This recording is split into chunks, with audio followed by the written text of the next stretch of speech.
This is U.S. Immigration Attorney Sharifa Tharpe. I'm here live to take your U.S. immigration related questions. Go ahead and start putting your questions in the comments now so that I may answer your questions. So, I have a very good topic for you today. I'm going to be talking about applying for the green card without that permanent resident spouse. It is possible. And one thing that I found is a lot of people, you may be in a situation where you are in and you feel trapped. You may be mistreated by a permanent resident spouse, but you may also be holding the misconception, or you may not know for sure if you can apply for the green card on your own without a green card holder spouse. Because usually in the United States, if you're already out of status, you can't apply for adjustment of status through a permanent resident spouse. So a lot of people think it's the same thing with VAWA, that when you're being mistreated by a permanent resident spouse, that you will not have the same benefits to apply for your green card, your work permit, green card, and permanent for the green card through VAWA. So I'm here to tell you, not true.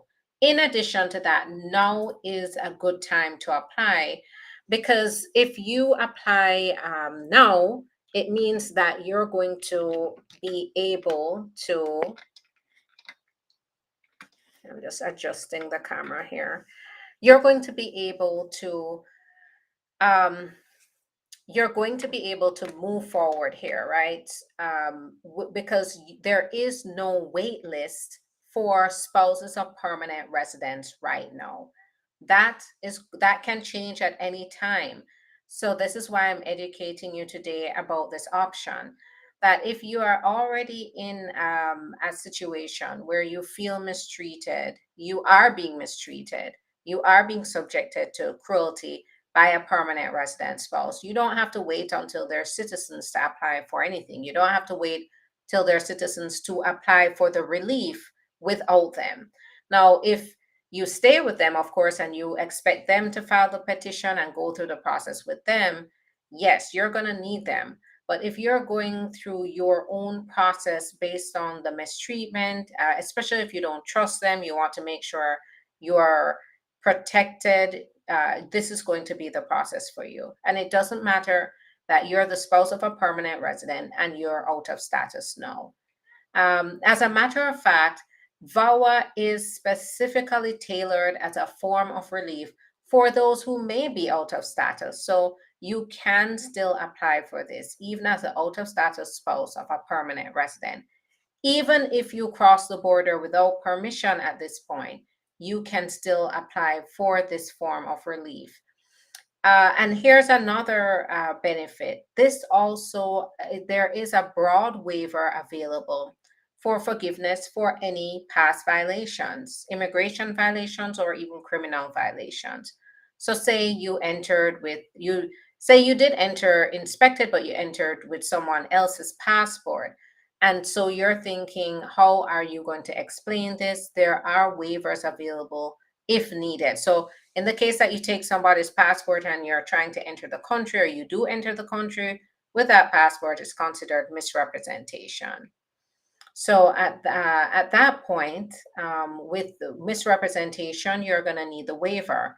But it is a type of waiver that's very accessible for individuals who are applying for VAWA, because they don't look at your relatives' extreme hardships to see, because you have to prove to get this waiver, you have to prove that you have to prove that one of your qualifying relatives one of your permanent resident or citizen relatives will experience extreme hardship if you don't get the green card. However, in this case, where even if you have a criminal issue in your own background, and in some cases we don't even need a waiver, but if we do need a waiver for some criminal grounds or for a past immigration violation like misrepresentation or fraud, then at this point, we could use a waiver based on your extreme hardship, not based on another relatives. So you don't even need to depend on having other permanent resident or citizen relatives to be able to qualify for this relief. It really puts control in your hands, whether you have a citizen spouse or a permanent resident spouse. The control is within your hands, and it is a confidential process that protects you and protects you throughout the process, and even protects you from certain statements or efforts on the part of the spouse to sabotage your process. So this is what I do. This is what I help my clients with. And, I will be spending the rest of the week talking about VAWA. And today, I just want to include spouses of permanent residents to let you know that it is here for you as well. This relief is here for you as well. All right. So now I'm going to answer questions. So put those questions in the comments now so I can get to them. While I'm waiting for questions to come in, what I'm going to do is tell you how to get in touch with me. Now, I'd really love to help you, and the way that I can help you is if you call and schedule an appointment. I get on my schedule. It is filling up quickly, so you want to get on there early. So that by the summer we can, or by early summer, so June, we can be helping you to find an option and get to that option. Go to the link in the profile on Instagram. And if you look across the video on Facebook, Twitch, and YouTube, you'll see the phone number going across the screen. You can call that phone number or click on the link in the description of this video. It's going to take you to a web page where you can schedule your own appointment, or you can go ahead and go to the website. You can call, fill out a contact form, or do online chat. So many ways. On Instagram, the link is on the profile page, and then my number is pasted all over the videos on the feed, so you can always check any one of those out to get the number, or just go to the link in the profile and everything will be there as well. All right, so questions. What is a temporary ITIN number? So before you get your permanent number, so you get your 9-digit number, the ITIN number is like an alternative to the social security number. Now, it doesn't get you a job. It doesn't, you can't use it as a social security number. It really is just used for tax purposes. But when they issue, sometimes they'll send you the temporary number before you get the permanent one. Hi there, Shervon. Good morning.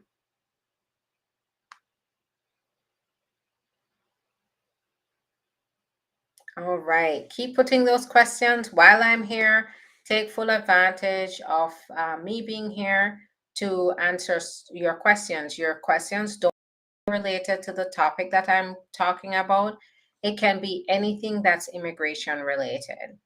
So you can put those questions in the comments. Hi there, Mercy. So nice to see you. Thanks for joining us today.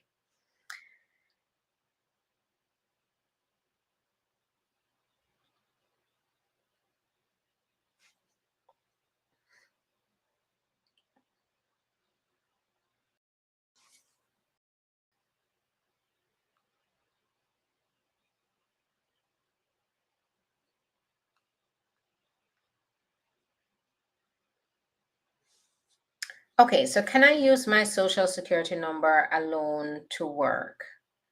So yes, so with the social security number, if you have been issued a social security number, you can use that for tax purposes, and then you can use it for other, banking, for business, and for employment.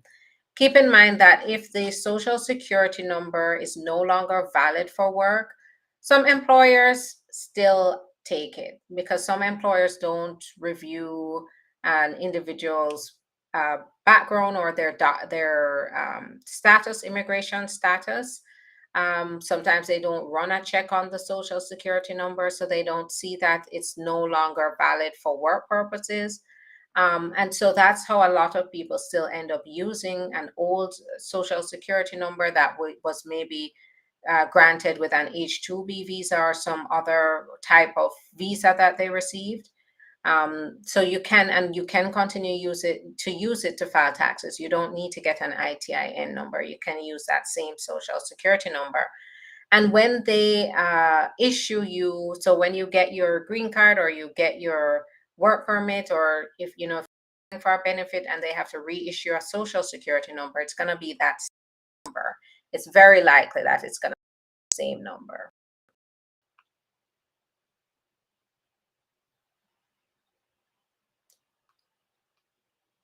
Is there a way to become a resident without marriage? So there are ways. But this is where I say this is where the consultation is very important, because it's fact dependent. So there's employment, for example, where you could be sponsored by an employer. But do you qualify? What's the position? Who's the employer? Is the employer going to petition for you? Do you have exceptional ability to qualify for your own green card through national interest waiver? Do you have extraordinary ability where you can qualify for the extraordinary ability green card?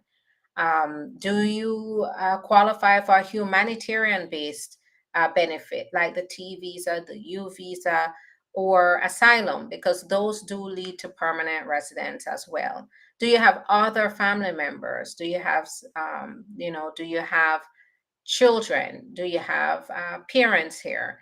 So there are so many questions that I would have to evaluate and get answers for before being able to advise whether there is an option. There are over 21, no, 21 very common ways, over, meaning there's more than 21 ways to get permanent residence. And so it's going to depend on the facts here. But there are ways to become a resident without marriage. But do you qualify? That's where the consultation is going to be very important. If you got your green card through VAWA, can you file for your parents? When you become a citizen, then you can file for your parents. Now, if you got VAWA through a US citizen spouse, then you can apply for citizenship within 3 years of getting the green card.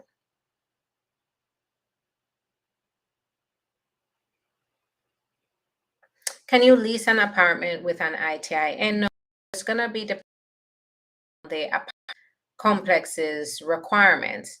Usually, you can use it as an alternative, but it's the ITIN number is not necessarily there to run a background check, right?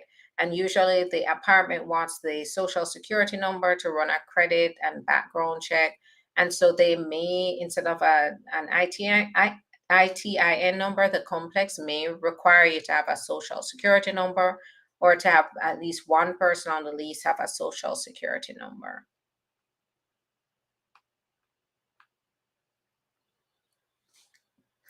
I'm currently applying for VAWA, did biometrics January, got my prima facie. How long will I wait for my work permit? So it's up to a year that that's happening.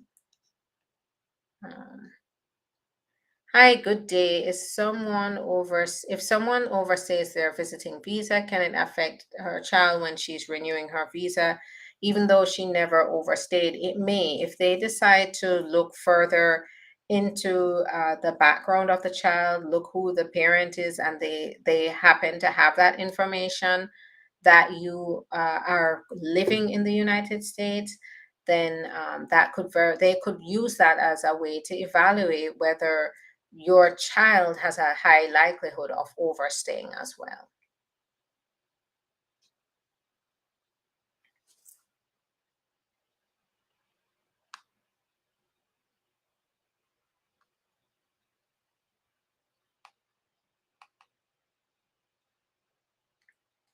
Thanks for the love. I appreciate it. All right. So I don't see any more questions. Let me just scroll through again. Okay. Is there any amnesty for Florida undocumented immigrants? So, no, not specifically for Florida undocumented immigrants. Unfortunately, nothing has changed there, except now they've created a law that makes it harder for undocumented immigrants, but no amnesty.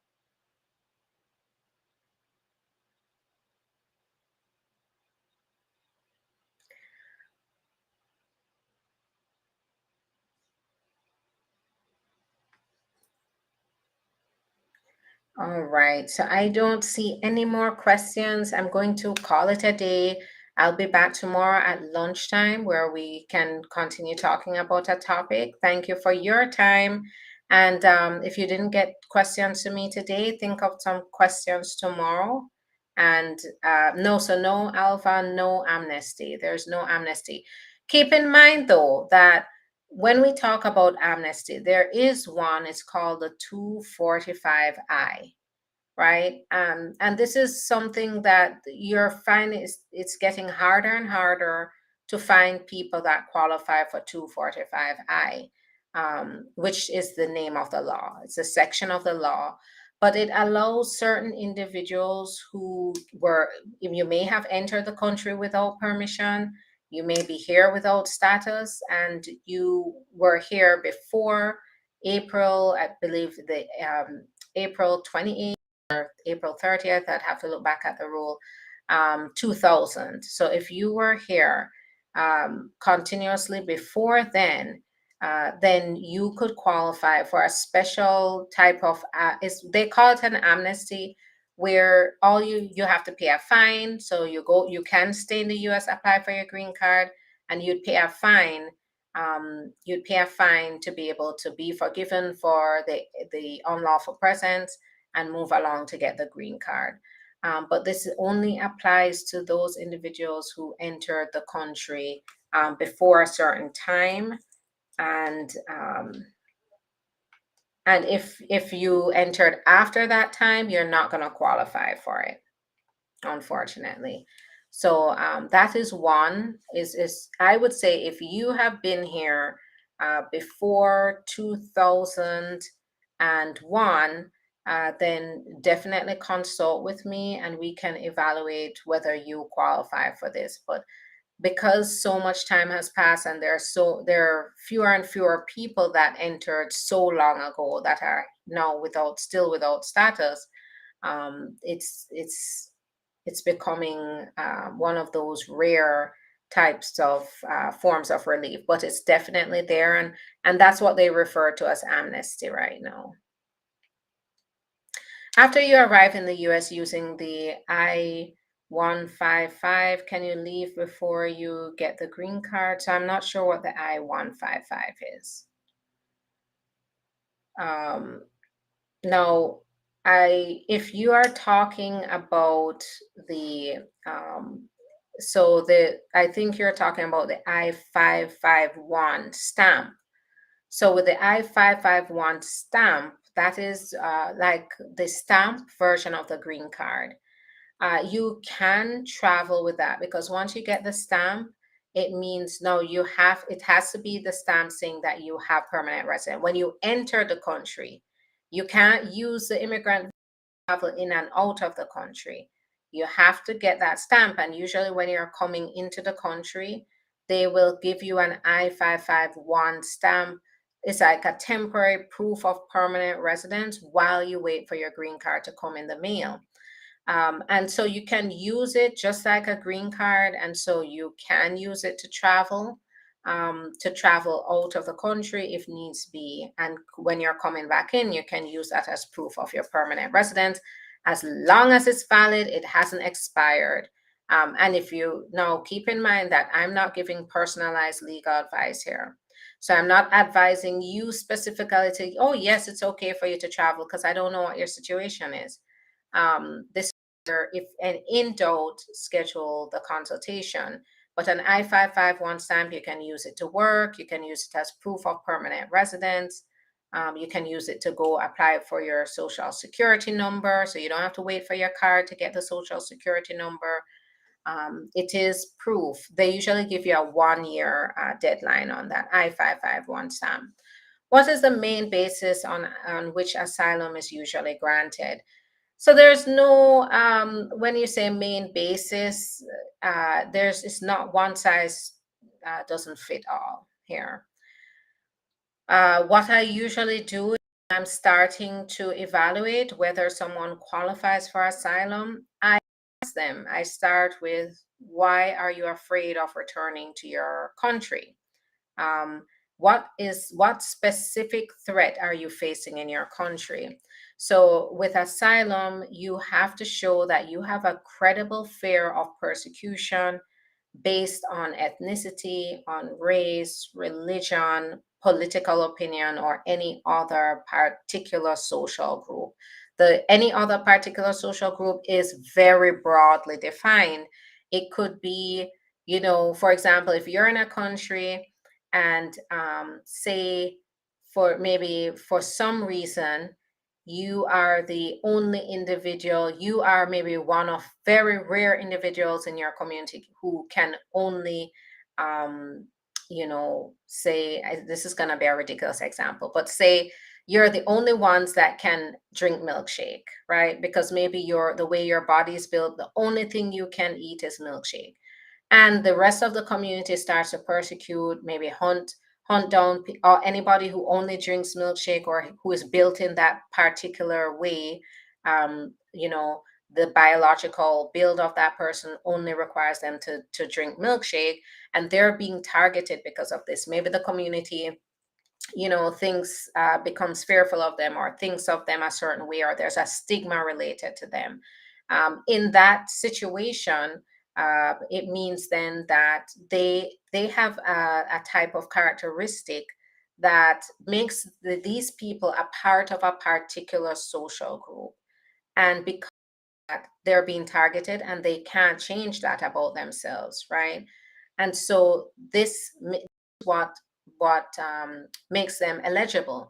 The reason I use this example is because I want to show you that it's not just, it doesn't have to be within that square box that you hear, right? Where it's like, oh, somebody is trying to, it's based on sexual orientation, or it's based on maybe gang violence, right? Where it has to, or it's based on maybe being in a war zone and maybe you're the target, or it's based on being a part of an ethnic group. It can be possibly anything. For example, I brought this example up before, where in Tanzania, in other countries, individuals who live with albinism, they live their everyday lives. No, they don't fear getting up in the morning. They're accepted by society. They're normal like anybody else. But in Tanzania, they hunt down children. I mean, I wouldn't say, I don't want you to think this is abroad, across the entire Tanzania, but there are certain groups in Tanzania who hunt down albino children and cut their limbs off because they use it for witchcraft, right? And these are, being an albino child, having albinism is a kind of trait that they cannot change about themselves, but they can't control it, but this is what they're being targeted for. And so they have successfully gotten asylum here. Those who've sought asylum here, because it's such the persecution, even though it's certain groups that do it, it is still a type of persecution that's widespread. It's something that they couldn't hide from because there are just some people that wanted to hunt down these people to get their limbs, or get pieces of their body to use for their purposes. So the point is, it depends on your facts. If it could be based on political opinion, it could be based on ethnicity, religion, race, but then it could also be because of the particular group you're a part of, a group, your identity. And so if you my number one thing here, it's if you have a fear of returning to your country, because you are going to be targeted, that's where you do a consultation so we can talk to you about it. For example, with gang violence, that's a big one, where you maybe because of your relationship with maybe a community activist in your area, you're being targeted as well. Maybe your entire family is being targeted. That could be a basis for asylum. So that, in a nutshell, is how it works, and it's very fact based.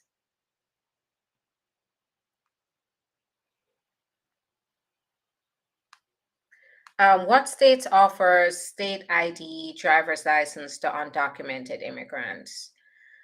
I don't have a list of all the states, but and it's the each state has their different requirements, because they may not you with states usually you have to still show that you're a resident of the state. But I know Connecticut, New York, is Connecticut, New York would be two, possibly Maryland, Washington, California would be some that I can think of offhand.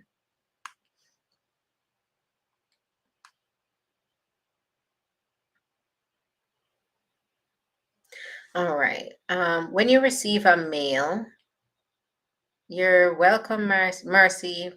When you receive a mail from your VOA case that your application has been transferred to another office, what does it mean? It just means that they're distributing the applications to make it more manageable, and also to possibly help to speed up processing times. I've gotten a couple of those myself. So hopefully it will work. I received approval notice letter for work permit and travel permit through VAWA 2 weeks ago. When should I expect to receive the work permit? So I would say within a week or two, after the approval. So sometimes I even get the work permit before I even get the approval letter. So if it's an attorney who's collecting your documents, make sure you check with the attorney if they've received it. Can you get health insurance as an immigrant? Would you benefit from Medicaid? So in some, it depends. In some states, you don't qualify. Can you get health insurance as an immigrant? Yes, but there are different requirements. For example, if you don't have a social security number, it may be harder to get health insurance. I know through Obamacare, I believe they have made it more accessible through Obamacare to get health insurance. I'd have to look at the policies on that.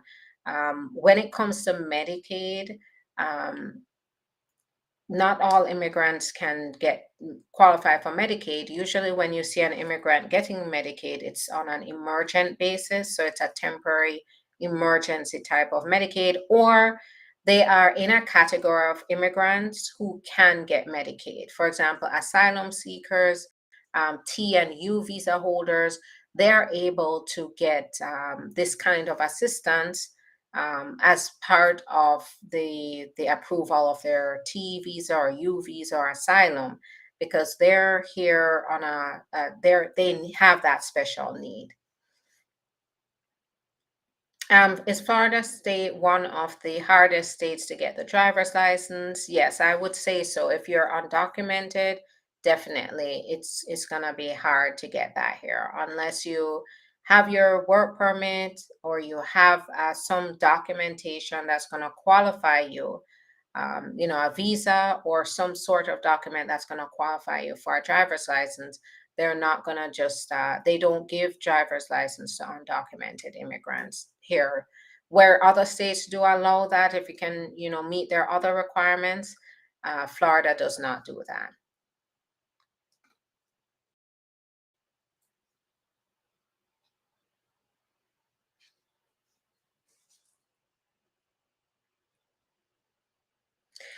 You're welcome, Best. And thank you so much. And you're welcome, Ahmed.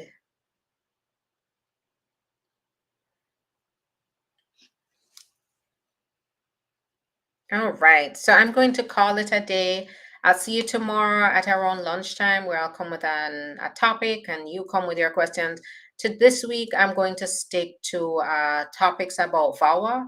So come with your questions and I'll be happy to answer. And if you have other types of questions too, go ahead and share those questions because it helps me to answer questions. That if you have that question, people have that question on their minds too. So your questions don't have to stick to the VAWA topic, but this week I am going to stick to VAWA so that you all can learn about the good benefits that can come out of this. Thanks, Shervan. Have a good day, everyone. Thanks for your time. I'll see you tomorrow.